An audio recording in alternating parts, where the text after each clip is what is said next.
Olá, meus amigos, meus colegas. Vamos iniciar hoje uma etapa diferente. Vamos falar sobre aquele Plano Regional de Desenvolvimento da Amazônia, um material que foi distribuído antes desse afastamento devido ao coronavírus. Foi distribuído pela internet, distribuído pelo grupo de WhatsApp, mas de qualquer modo eu coloco novamente, estou disponibilizando também no site da instituição. Trata-se de um plano que terminou no final do ano passado.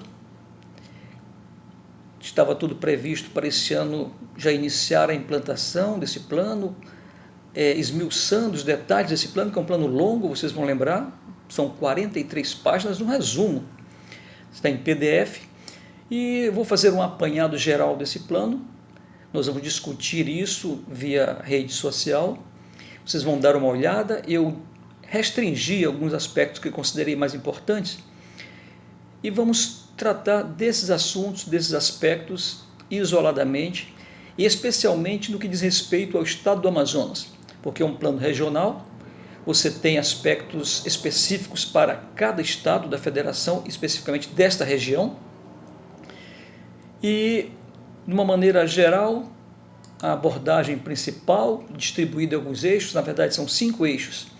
O primeiro eixo é o eixo econômico, crescimento econômico sustentado, produtividade, redução das desigualdades sociais regionais, sustentabilidade ambiental. Então, esses 4 aspectos, crescimento econômico sustentado, ele vai abordar como se utilizar do que a natureza, do que a mão de obra, do que a localização,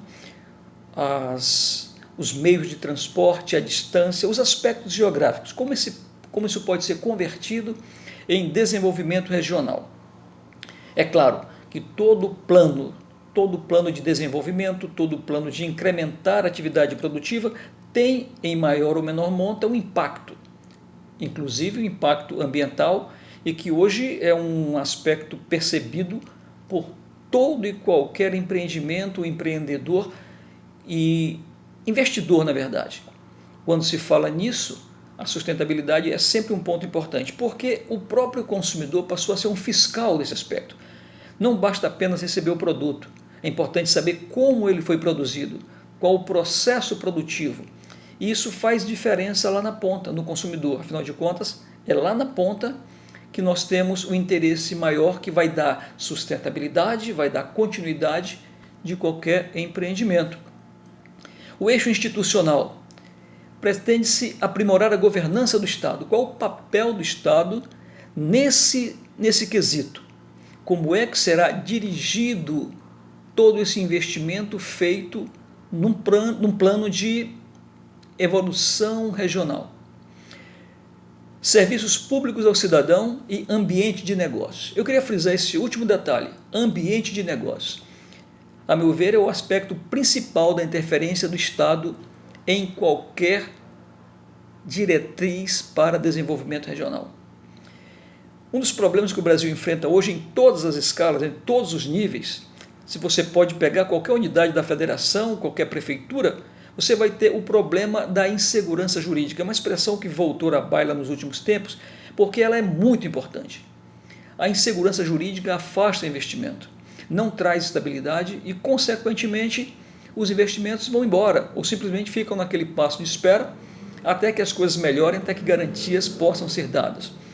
No passado não muito distante, nós tivemos grandes ideias em PPP, em PPP, a parceria público-privada. E por que não foi adiante?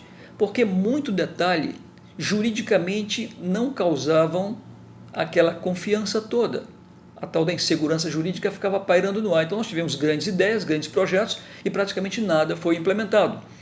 Esse ambiente de negócio é fundamental e deve ser, ao meu ver, o principal aspecto desse eixo institucional no PRDA, que é o Plano Regional de Desenvolvimento da Amazônia. O terceiro eixo é o eixo de infraestrutura.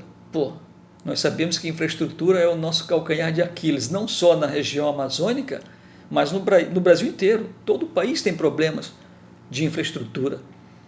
E o desenvolvimento teria que ser integrado. Infraestrutura nunca fica isolado de jeito nenhum. A economia, na verdade, não fica isolada.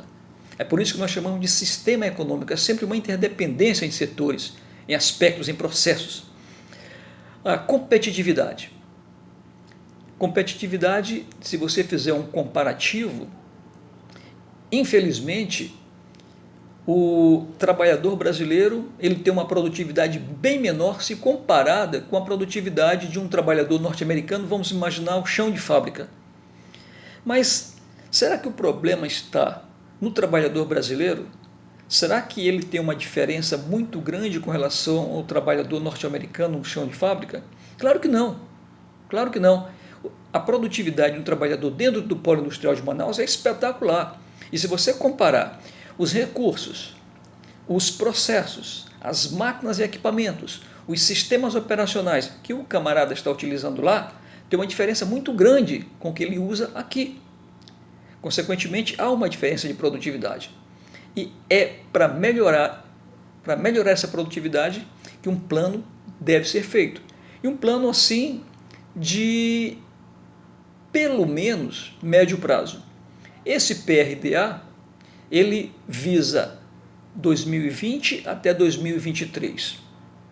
Ora, é um tempo razoável para você ter pelo menos a estruturação de um plano e algumas partes já serem iniciadas. Claro que isso vai levar tempo, a administração desse plano, a gestão desse plano é tremendamente complexa, a região amazônica não é simples, tem problemas, tem aspectos bem específicos dessa região e precisa ser feito por alguém que conhece isso aqui. Depois da infraestrutura, nós temos o eixo ambiental. Ora, o eixo ambiental, ele também permeia qualquer empreendimento. A importância dele passou a ser vital. Economia de baixo carbono, tecnologia ambientalmente adequada, devastação da Amazônia, então nem pensar, queimadas, nós sabemos os problemas que aconteceram e que acontecem todo ano, a proporção que toma quando se trata de Amazônia, né? Nós vimos a Austrália sendo destruída, grande parte da sua floresta e não causou nenhum impacto, mas a Amazônia é um apelo comercial muito grande, é um apelo estratégico muito grande. E o quinto eixo, o eixo social. Aí você vai falar de bem-estar, cidadania, inclusão social, igualdade de oportunidades, serviços públicos de qualidade e, naturalmente, obviamente, geração de renda. Claro, isso é fundamental. Igualdade de oportunidades, serviços públicos de qualidade, isso é fundamental para qualquer empreendimento. Ao lado da segurança jurídica, os processos têm que acontecer. A burocracia tem que ser minimizada, até para voltar naquele outro eixo, que é você promover o ambiente econômico adequado para os investimentos que chegarem. E um fator muito importante que eu destaco nesse plano é que ele tem indicador e tem meta. Repito, ele tem indicador, ele precisa, pode e deve ser medido, porque ao longo de qualquer planejamento nós temos que fazer medições sistemáticas para saber se as coisas estão andando a contento, se podemos chegar naquilo que foi desejado, na meta que foi traçada. Tem que se medir o indicador. E qual é o indicador principal? É o IDHM, é o Índice de Desenvolvimento Humano Municipal. Por que municipal? Porque lá na ponta, no município, que as coisas acontecem, que as decisões são tomadas e que os habitantes, as pessoas, efetivamente agem, trabalham e vivem. Então, esse programa de desenvolvimento humano, esse índice, ele está estabelecido no Programa das Nações Unidas para o Desenvolvimento, que é o PNUD. Consequentemente, você tem um indicador claro, que o mundo inteiro conhece e que dá um entendimento se as coisas estão caminhando bem ou não, se o que foi planejado está sendo executado ou não. Isso é muito tranquilo de se ver, porque é um indicador internacionalmente utilizado e conhecido. E a meta? A meta é que o mediano dos estados da Amazônia Legal seja equivalente a uma amplitude de 0,05 em relação ao IDHM do Brasil. E como é que se mede essa amplitude? O que significa isso? Ora, significa que você vai comparar o IDH mínimo com o IDH superior avisado, que seria o IDH do Brasil. Então nós vamos ter que aproximar isso, não pode ter uma diferença, não deve ter uma diferença muito grande entre o mínimo IDH da região com o máximo IDH do país. Seria o IDH médio do país e o IDH médio da região. Então precisamos reduzir as desigualdades. Desigualdades sociais, desigualdades nas oportunidades, desigualdades na oferta de serviços públicos, desigualdade nos processos produtivos utilizados. Todo esse pacote vai diminuir essa diferença nos resultados obtidos pelo resto do Brasil e a região amazônica. É claro, existem obstáculos? Sim, claro, a nossa distância. Como sempre comentamos em sala de aula, nós estamos longe dos principais mercados ofertante de matéria-prima de insumo e o mercado consumidor do nosso produto final. Isso eleva os custos, eleva bastante e torna a competição um pouco injusta e desigual. Por isso essa briga diária pelos incentivos fiscais do polo industrial de Manaus. Muito bem, então esses eixos setoriais de intervenção e programas, ele tem alguns outros aspectos, outras também subdivisões. Programa Agricultura, Pecuária e Extrativismo fica dentro do desenvolvimento produtivo. E qual o objetivo disso? O que se pretende com um programa de agricultura, pecuária e extrativismo? É claro, nós estamos visando aqui o setor primário da região. O estado do Amazonas, especificamente, tem um aspecto muito forte no que diz respeito ao extrativismo. Ainda é um extrativismo, muitas vezes até de subsistência. Então, isso tem que ser verificado. O objetivo desse programa: expansão e diversificação da produção agrícola, pecuária e extrativista. Primeiro você tem que conhecer qual é o diagnóstico destes setores hoje. Em que condições estão trabalhando as pessoas que fazem parte desse universo. Vamos visar fontes renováveis, novas tecnologias, redução de conflitos, democratização do acesso ao crédito. Esses dois últimos merecem uma atenção especial. Redução de conflitos.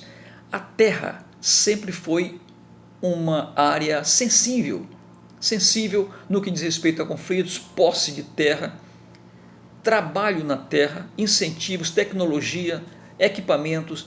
Isso tem que ser assistido e deve fazer parte de um programa de uma amplitude maior como esse. Fontes renováveis. Não se pode destruir o solo para que amanhã ele não possa ser utilizado novamente. Tecnologia nesse trabalho, e nós temos aqui a Embrapa, que faz um trabalho muito bom com relação a essas pesquisas agropecuárias. Extrativismo, existem as reservas que são assistidas, é claro, todas elas têm que fazer parte do mesmo pacote político, do mesmo pacote de estrutura, do mesmo arcabouço jurídico que vai dar sustentação a todas essas atividades. E democratização do acesso ao crédito. Fundamental, não se faz nada sem crédito. O crédito no Brasil tem que ser uma obsessão na atividade produtiva. Não dá para trabalhar sem crédito e uma assistência maior para essas regiões. Quem está no interior da Amazônia precisa de crédito e tem que ser esse crédito facilitado, não pode ser a burocracia de uma estrutura forte como a Sudã, tem que ser ramificado como a FEAM e outras agências de fomento espalhadas pela região. É ali que tem que ser o centro de distribuição, porque eles conhecem e podem atingir o pequeno produtor, mesmo mais distante. Programa Pesca e Aquicultura. Tem que fortalecer essa cadeia produtiva, porque nós sabemos que o consumo de pescado no estado do Amazonas é imenso, mas o que nós produzimos não atende nem o mercado local. Sabemos que é abastecido grande parte desse mercado por Rondônia e por Roraima. E como competir com esses estados? Não posso, ainda não, estamos precisando deles. Eles complementam a nossa necessidade. Se tem um mercado para importar, é óbvio que grande fatia desse mercado está disponível para ser ocupada. Tem que ser ocupada por produtores locais. Aspectos sociais, econômicos e ambientais. Olha aí o ambientalismo novamente no cerne da questão produtiva. Repito, qualquer empreendimento, principalmente na região amazônica, tem que estar muito atento, muito ligado para aspectos ambientais. Programa Indústria, Desenvolvimento Sustentável, aí o Polo Industrial de Manaus tem um ponto a favor. Não é uma indústria predatória, não é uma indústria de grandes centros poluidores, não é. A maioria é montagem pouco poluente e de uma eficiência muito boa. Temos tecnologia multinacional da maioria das empresas. Isso ajuda na transferência de tecnologia para os produtores locais. Eficiência por redução do consumo energético. Outro aspecto importante. Energia é um dos principais insumos para toda a cadeia produtiva. Redução de emissão de poluentes está diretamente ligada, mais uma vez, à questão da sustentabilidade. Programa de turismo. Sempre que falamos em alternativas ao polo industrial de Manaus, surge a ideia do turismo, turismo de aventura, turismo histórico e todos, até turismo de negócios, porque grandes empresas estabelecidas aqui precisam conhecer e difundir o que está acontecendo nessa região. Ampliar cidades amazônicas com mapa no turismo nacional, isso é muito importante.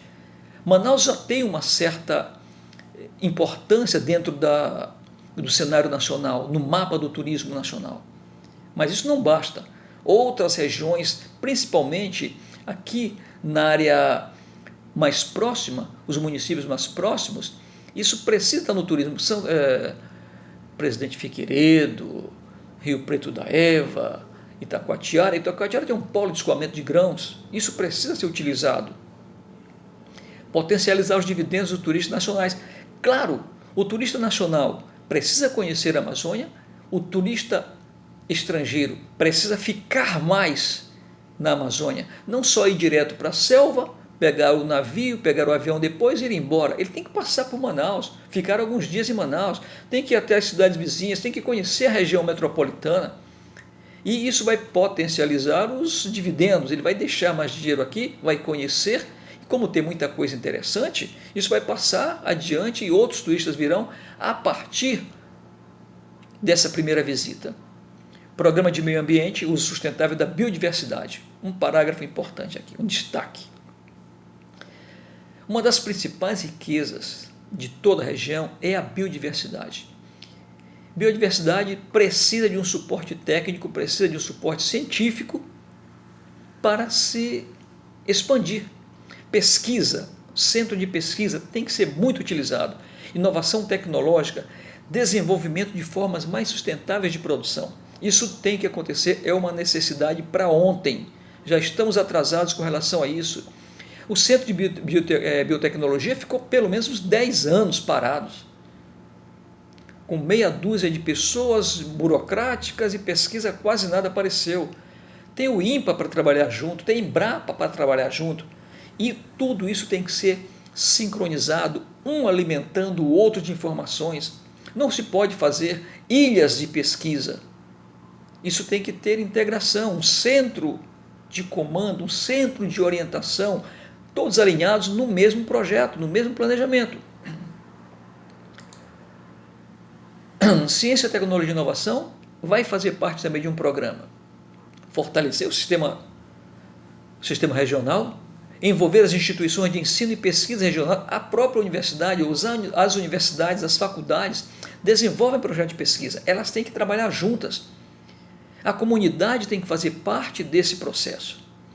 Programa de educação, aí promover melhorias físicas, técnicas e pedagógicas. É claro, é mais um pacote de trabalho em equipe. Você tem que visar o trabalho educacional formal e profissionalizante em todos os níveis. Precisamos de técnicos, precisamos de nível superior, precisamos de tudo. É uma cadeia produtiva de conhecimento. Conhecimento tem que fazer parte desse processo em todas as áreas, em todos esses programas. Não pode ficar de fora de nenhum deles. O programa vital aqui também, programa de logística e transporte. A nossa distância, dificuldade de acesso, dificuldade de escoamento, dificuldade de chegada de insumos, dificuldade para saída, escoamento da produção. Tudo isso tem que fazer parte de um estudo, de uma análise. Principalmente aqui. Nós temos grandes faixas de rios navegáveis. Então nós temos naturalmente uma série de hidrovias e que não são utilizadas como tal. É lógico, precisa de investimento? Precisa sim, mas é um retorno garantido. Barateamento de transporte, de escoamento de produção se reflete em novos investimentos. Isso atrai investimentos. A facilidade de escoar a produção atrai investimentos. Programa de energia, diversificação da matriz elétrica e energética, hídrico, solar, eólico, bioenergético. Isso permite aumentar a capacidade de energia, de fornecimento de energia, contribuir até na integração com o sistema.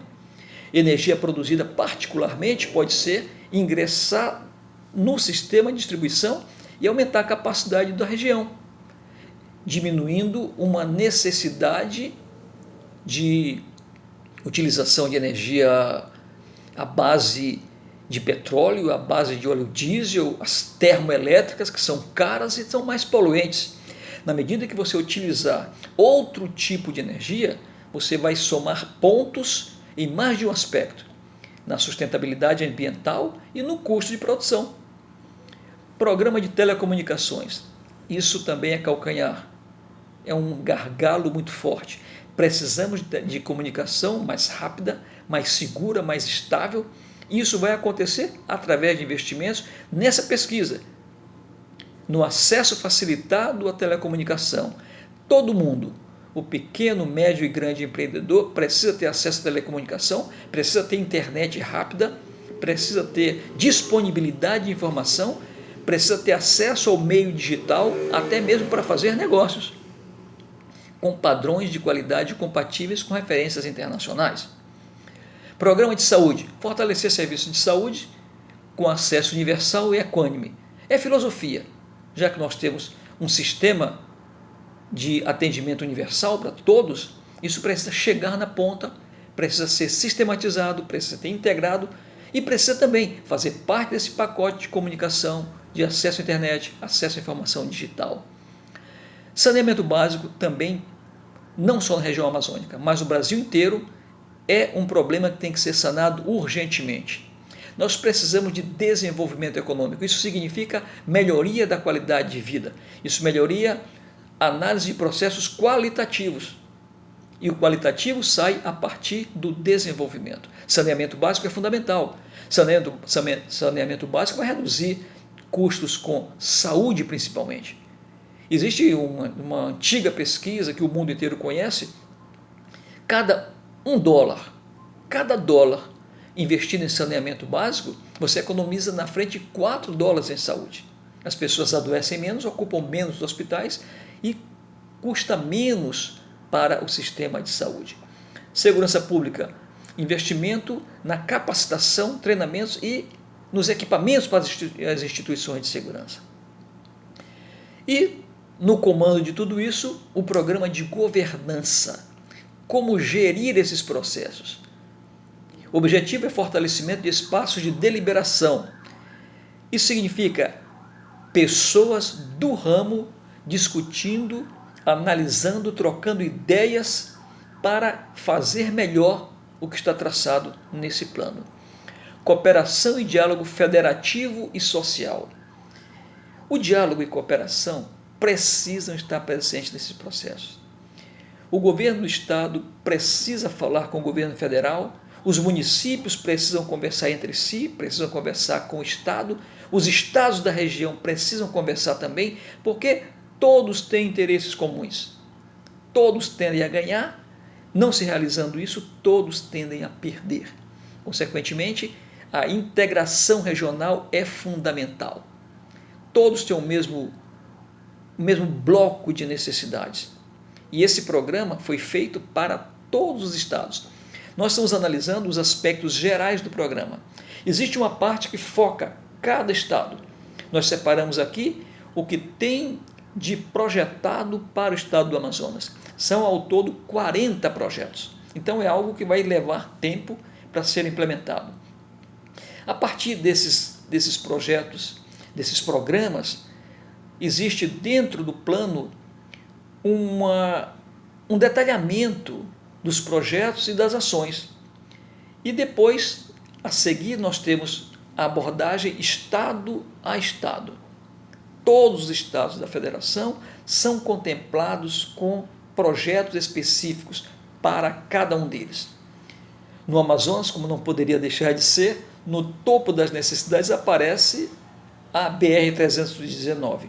E em torno da BR-319, todo um arcabouço também para dar sustentação a esse projeto. Não basta ter apenas a estrada.